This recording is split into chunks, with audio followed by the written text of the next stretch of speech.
বিজেপির চক্রান্ত তো চলছে, নির্বাচন কমিশনের ষড়যন্ত্র চলছে, বিচারের বাণী নীরবে নিভৃতে কাঁদছে।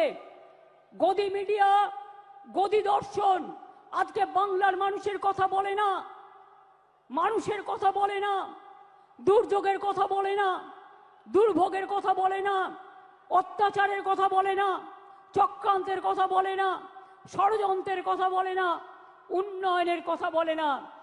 আগের বার বিদ্যাসাগরের মূর্তি ভেঙেছিল, আর এবার ইলেকশনের আগে এই দেখুন প্রথম সার্কুলার গভর্নমেন্ট অফ ইন্ডিয়ার, এটা আমাদের রাজ্যে পাঠায়নি, বিজেপি রাজ্যগুলোকে পাঠিয়েছে, যে 101 মাসের জন্য যাকেই সন্দেহ হবে 1 মাস জেলে আটকে রাখতে পারবে, ডিটেনশন ক্যাম্প করে এবং হোল্ডিং ক্যাম্প করে।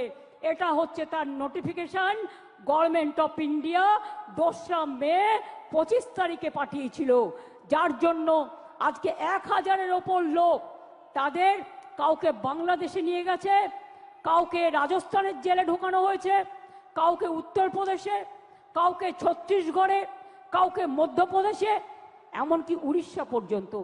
ওরা সেন্ট্রাল ফোর্স থেকে আমাদের বলছে একটা নোডাল অফিসার তৈরি করতে, যারা কিনা গিয়ে ওখানে মানুষকে বাদ দেবে, ভোটার লিস্ট থেকে বাদ দেবে, বাংলার পরিচয় থেকে বাদ দেবে, বাংলার অস্তিত্ব থেকে বাদ দেবে। বাংলা ভাষার ওপর চলছে বিরাট সন্ত্রাস।